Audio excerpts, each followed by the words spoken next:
oil security, sir. Sir, I'm talking about oil national. माननीय सदस्य, I'm talking about economic security, sir. माननीय सदस्य, Sir,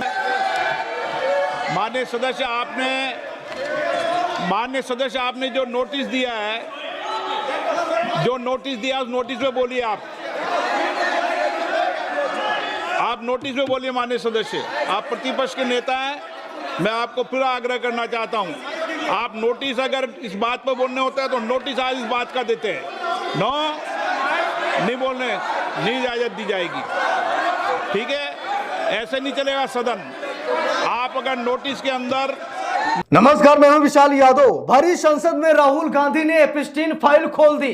प्रधानमंत्री नरेंद्र मोदी थर थर कांपने लगे। यहां तक कि स्पीकर ओम बिरला की तबीयत खराब हो गई। स्पीकर ओम बिरला बार बार कहने लगे कि मैं आपको इसकी इजाजत नहीं दे सकता। दोस्तों, जबरदस्त भिड़ंत हुई है राहुल गांधी और स्पीकर ओम बिरला में। हम सभी लोगों को मालूम है कि बार बार प्रधानमंत्री नरेंद्र मोदी को स्पीकर ओम बिरला बचा लेते हैं। इसीलिए इस बार जो अविश्वास प्रस्ताव लाया गया था तो नरेंद्र मोदी ने स्पीकर ओम बिरला को बचा लिया।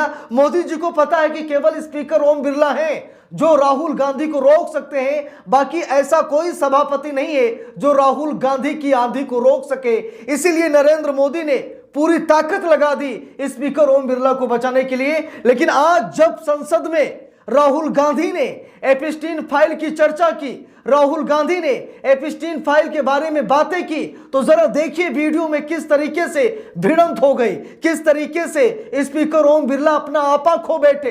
कहने लगे कि आप ऐसा नहीं बोल सकते, क्योंकि बात है दोस्तों कि हरदीप सिंह पुरी जो कि जेफरी एप्स्टीन के बहुत बड़े मित्र थे, नरेंद्र मोदी की हर सूचना जेफरी एप्स्टीन को देते थे। तो राहुल गांधी के पास यह मौका था कि भरी संसद में हरदीप सिंह पुरी को बेइज्जत किया जा सके। उन्होंने जो जेफरी एप्स्टीन के साथ मिलकर कांड किया है उसे एक्सपोज किया जा सके, क्योंकि हरदीप सिंह पुरी का इस्तीफा कांग्रेस मांग रही है और सड़क से लेकर संसद तक मांग रही है। अब दोस्तों, जरा देखिए संसद के अंदर का दृश्य, देखिए राहुल गांधी की हुंकार और दहाड़ देखिए किस तरीके से राहुल गांधी के सामने थर थर कांप रहे स्पीकर ओम बिरला। जरा आप सभी लोग ये वीडियो देखिए। gentleman sitting here, who is the oil minister, he himself has said that he is a friend. Sir, I'm talking about एक minute. oil security, sir. Sir, I'm talking about oil national. माननीय सदस्य, I'm talking about economic security, sir. माननीय सदस्य, Sir,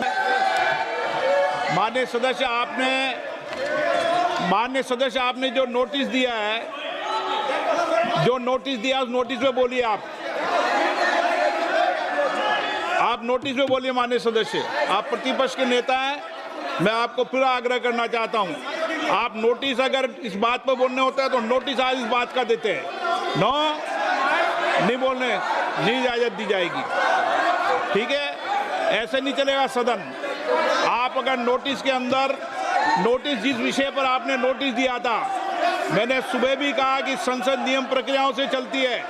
आपने जो notice दिया है आप उस नोटिस में बोलिए। आपको अगर इस विषय पे बोलना है तो आप नोटिस देते, मैं अलाउ करता नहीं करता ये मैं तय करता, लेकिन ये तरीका ठीक नहीं है। नो, आप कोई रिकॉर्ड में नहीं जा रहा, आप नहीं बोलना चाहते इस विषय, ठीक है। नो, हाँ, इस विषय पर, जिस विषय पे नोटिस दिया उस विषय पे नोटिस में बोलिए। अगर आपको इस डिटेल में बोलना है तो उस पर नोटिस दीजिए आप। नो,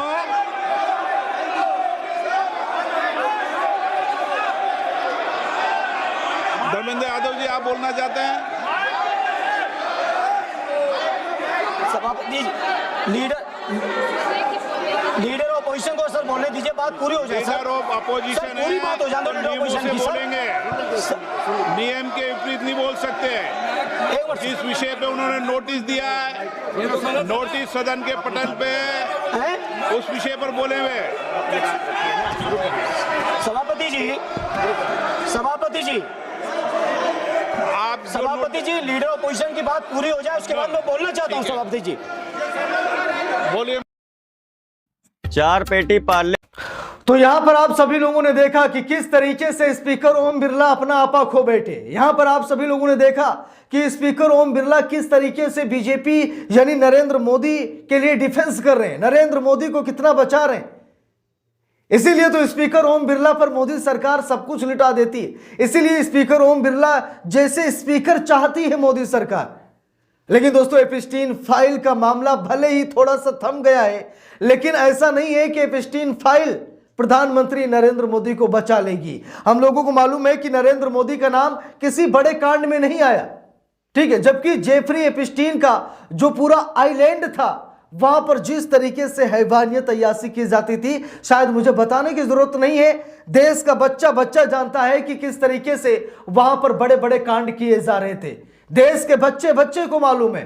तो मैं वो नहीं बताना चाहता, मैं ये बताना चाहता हूं कि एपिस्टीन फाइल का मुद्दा भले ही थोड़ा सा कमजोर दिखा है, लेकिन खत्म नहीं हुआ है। और राहुल गांधी ने एक बार फिर संसद में जेफरी एपिस्टीन का जिक्र करके प्रधानमंत्री नरेंद्र मोदी को संकट में डाल दिया है। लेकिन दोस्तों, ये सच्चाई है कि हमारी संसद ने, स्पीकर ओम बिरला ने राहुल गांधी के उन शब्दों को काट दिया जो शब्द राहुल गांधी बोलना चाह रहे थे, देश को दिखाना चाह रहे थे। आप सभी लोगों ने शुरू में जो वीडियो देखी उसमें कुछ कट नजर आ रहे हैं, यानी कि जहां पर राहुल गांधी एपिस्टीन फाइल का जिक्र कर रहे हैं, जेफरी एपिस्टीन का जिक्र कर रहे हैं, उस शब्द को काट दिया गया।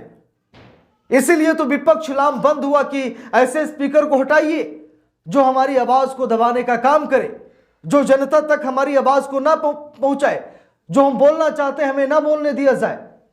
तो यानी कि यहां पर आप सभी लोग संसद में सभापति की एक हिसाब से मनमानी देख लीजिए। भाई, जेफरी एपिस्टीन पर बात क्यों नहीं होनी चाहिए? जब हमारे देश में डिजिटल इंडिया लागू तक नहीं हुआ था, आधिकारिक घोषणा तक नहीं हुई थी, उससे पहले हरदीप सिंह पुरी जेफरी एपिस्टीन से मिलकर डिजिटल इंडिया की जानकारी दे रहे थे। अब डिजिटल इंडिया की जानकारी क्यों दे रहे थे? भाई, वो कौन है? वैज्ञानिक है, सलाहकार हैं, एक हैवान को जानकारी दे रहे थे। इसीलिए संसद में विपक्ष ने कहा कि यह सच्चाई है कि हमारे देश की विदेश नीति भारत सरकार नहीं बल्कि विदेश में बैठे दलाल चला रहे हैं। विदेश में बैठे दलाल हमारी विदेश नीति तय कर रहे हैं। अब दोस्तों, देखना यह होगा कि राहुल गांधी के बयान का क्या असर पड़ता है। वैसे संसद में राहुल गांधी ने एक बार फिर एपिस्टीन फाइल खोल दी है। संसद में एक बार फिर राहुल गांधी ने देश दुनिया को बता दिया है कि मोदी सरकार का चाल, चरित्र और चेहरा क्या है। बाकी इस पूरे मामले पर आप सभी लोगों की क्या राय है, कमेंट करके जरूर बताइएगा। वीडियो को लाइक शेयर, अगर चैनल पर नए हैं कमेंट करके जरूर बताइएगा। मिलते हैं दूसरी वीडियो में, तब तक के लिए बहुत बहुत धन्यवाद।